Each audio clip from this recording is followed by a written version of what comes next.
क्या life fundamentally अलग है डेड मैटर से? फिजिसिस्ट अर्विन श्रोडिंगर ने लाइफ को डिफाइन किया है कि it's a ability to avoid decay into disorder और इक्विलिब्रियम से दूर रहना। अब ये डेफिनेशन काफी इंटरेस्टिंग है। इमेजिन करिए आपके कंप्यूटर का डाउनलोड फोल्डर एक यूनिवर्स है। अब जब आप उस डाउनलोड फोल्डर को पहली बार देखते हैं तो सब कुछ ऑर्गेनाइज्ड, हर फाइल अपनी जगह पे होती है। बट जब आप कंप्यूटर पे धीरे धीरे काम करते हैं, नई फाइल्स डाउनलोड करते हैं, तो सब कुछ स्कैटर्ड और क्लटर्ड हो जाता है। अब एनर्जी लगा के दोबारा से उन चीजों को ऑर्गेनाइज कर सकते हैं। यही सेम काम हर लिविंग ऑर्गेनिज्म करता है। हमारी बॉडी कॉन्स्टेंटली एनर्जी यूज करती रहती है अपने आप को मेंटेन करने के लिए, ताकि हम डिसऑर्डर से बचे रहें। बट क्या यही असली लाइफ है? इस प्लेनेट पे हर लिविंग थिंग सेल से बनी होती है, जो कि एक टाइनी प्रोटीन बेस्ड रोबोट है, जो कोई भी फीलिंग्स या एक्सपीरियंस शेयर नहीं करते। ये केवल अपना काम करते हैं, बट इनमें कोई भी कॉन्शियसनेस नहीं होती। फिर भी ये सेल्स अलाइव होते हैं, क्योंकि ये अपनी सराउंडिंग से अलग रहते हैं, अपने इंटरनल स्टेट को रेगुलेट करते हैं, एनर्जी कंज्यूम करते हैं और रिप्रोड्यूस भी करते हैं। ये सब प्रोसेस जिंदा होने का प्रूफ है। लेकिन अगर हम सेल्स को अलग करके एक एक पार्ट में देखें, तो उनमें से कोई भी पार्ट ट्रूली अलाइव नहीं होता। वो बस एक कॉम्प्लेक्स केमिकल रिएक्शन का सिस्टम होता है। तो क्या लाइफ केवल इन केमिकल रिएक्शन का सम टोटल है? अब हम लाइफ को अगर एक डीपर पर्सपेक्टिव से देखें, तो हमारे एक चीज और समझ में आती है कि हर लिविंग ऑर्गेनिज्म की एक दिन डेथ होगी।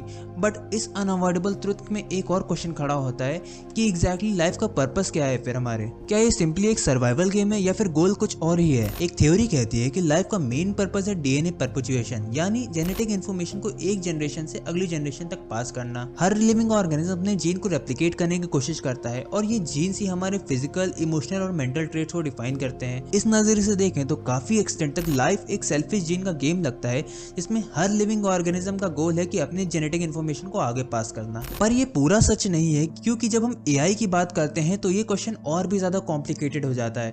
आर्टिफिशियल इंटेलिजेंस किसी भी बायोलॉजिकल प्रोसेस पर डिपेंड नहीं करता, ना उसका कोई डीएनए होता है।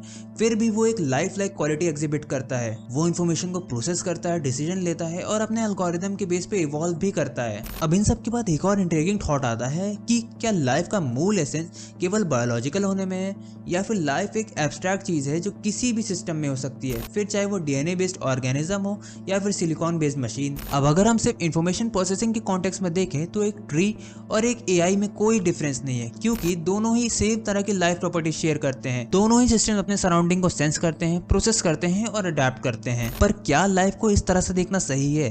ह्यूमन लाइफ का एक यूनिक एस्पेक्ट है कॉन्शियसनेस, सेल्फ अवेयरनेस। एक इंसान सिर्फ अपने डीएनए को परपेचुएट करने के बियॉन्ड भी सोच सकता है। शब्द जैसे प्यार, समर्पण और आत्मा, ये हमें दिखाते हैं कि ह्यूमन एग्जिस्टेंस केवल सर्वाइवल गेम नहीं है। अब हम अगर इस बात को डीपली समझने की कोशिश करें, तो एक और अनकंफर्टेबल रियलाइजेशन होता है कि एक दिन हम और हमारे सभी लव्ड वंस इस दुनिया को छोड़कर चले जाएंगे। चाहे हम कितने भी सक्सेसफुल क्यों ना हो, चाहे हमारी लाइफ कितनी भी फुलफिलिंग क्यों ना हो, डेथ एक ऐसा इनएविटेबल ट्रूथ है जिससे कोई भी नहीं बच सकता। ये सच अनसेटलिंग हो सकता है, क्योंकि हम अपने आप को और अपने एक्शंस को हमेशा लार्जर कॉन्टेक्स्ट पे देखना पसंद करते हैं, एक सेंस ऑफ परमानेंस के साथ। पर अगर हम एक पूरे यूनिवर्स के हिसाब से देखें, तो सच ये है कि हम केवल एक फ्लीटिंग मोमेंट के लिए एग्जिस्ट करते हैं। इस रियलाइजेशन का पहला इम्पैक्ट होता है हमारी आइडेंटिटी और इम्पोर्टेंस पे। हम सोचते हैं कि हमारी लाइफ का एक बड़ा पर्पस है, एक डीप सिग्निफिकेंस है, जो हमारी चॉइसेस और एक्शंस को जस्टिफाई करता है। बट जब हम कॉस्मिक स्केल पे देखते हैं, तो हमें पता लगता है कि हम एक टाइनी ब्लू डॉट से ज्यादा कुछ नहीं है, जो वास्ट यूनिवर्स के बीच में सस्पेंडेड है। ये थॉट काफी हम्बलिंग हो सकता है, बट ये हमारी ईगो को भी चैलेंज करता है, जो हमेशा सोचता है कि हम काफी इंपॉर्टेंट हैं। डेथ एक ऐसी अनसर्टेनिटी है जो हम सबको फेस करनी है। इसके होने से हमारी लाइफ को एक डायरेक्शन मिलती है। अगर हम डेथ को समझ के अपनी लाइफ जिए, तो हम अपने वैल्यूज और डिसीजन को ज्यादा इफेक्टिवली अलाइन कर सकते हैं। हम अक्सर वेल्थ, फेम और ब्यूटी जैसी चीजों के पीछे भागते हैं, जो कुछ समय बाद इररिलेवेंट हो जाती हैं। बट डेथ हमें याद दिलाती है कि असली हैप्पीनेस हमें तब मिलती है जब हम अपने से कुछ ज्यादा बड़े पर्पस को समझते हैं, जो हमारी लाइफ को मीनिंग देता है। फिलोसफर्स और रिलीजियस फिगर्स भी यही कहते हैं कि happiness comes when we care about something greater than ourselves. हमारी लेगेसी हमारी अचीवमेंट से नहीं, बट हमारी वैल्यूज से और दूसरों पर जो हमारा इम्पैक्ट है उससे डिफाइन होती है। जिसे श्री कृष्ण ने चैप्टर 3 श्लोक 9 में कहा है, जो एक्शन हम इस दुनिया के लिए करते हैं, वही हमारी लेगेसी बन जाती है। हर दिन 1.5 लाख से ज्यादा लोग मरते हैं, यानी 2 लोग पर सेकेंड। डेथ किसी को नहीं छोड़ती। ये बात हम लॉजिकली तो समझते हैं, बट डीप लेवल पे एब्जॉर्ब नहीं कर पाते। कृष्ण चैप्टर 2 श्लोक 27 में कहते हैं कि death is inevitable for the born and born is inevitable for the death. यानी जो पैदा हुआ है उसका मरना तय है और जो मरा है उसका फिर से पैदा होना तय है। अगर हम इस ट्रुथ को समझ लें तो हम अपनी लाइफ में ज्यादा लविंग, कंपैशनेट और प्रेजेंट हो सकते हैं। So what are the key learnings from this video? Number 1, cause and effect। Her actions के कॉन्सिक्वेंसेज होते हैं, फिर चाहे वो हमें विजिबल हो या ना हो। कृष्ण चैप्टर 3 श्लोक 16 में कहते हैं कि जो लोग अपना कर्म सही तरीके से करते हैं उनका जीवन सुधर जाता है। अगर हम अपना कर्म सही तरीके से नहीं करते तो हम अपना और अपने साथ वालों का जीवन बेकार बना देते हैं। Number 2, impermanence. सब कुछ टेम्परेरी, हमारी बॉडीज, हमारे रिलेशनशिप, सब कुछ।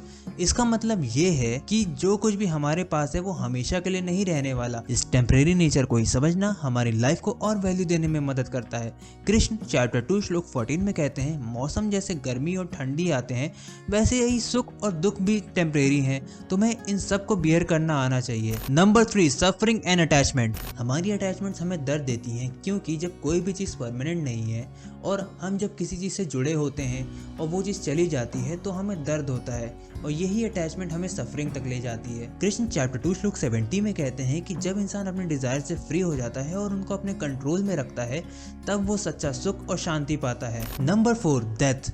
ये वो इनएविटेबल एंड है जो हम सबको एक साथ कनेक्ट करता है। डेथ का सामना हम सबको एक ना एक दिन करना है और ये समझना ही कि डेथ हम सबको इक्वल बना देती है, हमें अपने वैल्यूज और डिसीजन पे फोकस करने का डायरेक्शन देता है। कृष्ण चैप्टर 2 श्लोक 27 में कहते हैं कि जब हम जिंदा हैं तो मरना हमारे लिए एक इनएविटेबल चीज है। जन्म और मृत्यु एक साइकिल का पार्ट है, इसलिए इसे लेकर टेंशन लेने की कोई भी जरूरत नहीं है। डेथ के बिना लाइफ का कोई डेप्थ नहीं है। जब हम अपने लव्ड वंस के साथ टाइम गुजार रहे होते हैं तब ये डेथ ही है जो हमें उन मोमेंट्स को प्रीशियस बनाने का रीजन देती है। डेथ ही है जो हमें डीपली लव करना, दिल से हंसना और अपनी जिंदगी को खुल के जीना सिखाती है। तो लाइफ चाहे सीरीज ऑफ केमिकल रिएक्शन हो या जेनेटिक इन्फॉर्मेशन का एक कैरियर हो या फिर एक मॉरल जर्नी हो, एक बात तो क्लियर है कि हमें अपना हर मोमेंट मीनिंगफुल बनाना चाहिए। डीपली लव करें, दिल से हंसना सीखें और प्रेजेंट मोमेंट में रहें, क्योंकि जो इस समय हमारे लिए सबसे इम्पोर्टेंट है वो है ये मोमेंट और इसी मोमेंट में हमें लाइफ का असली एसेंस समझ में आता है। And that is what Krishna would say.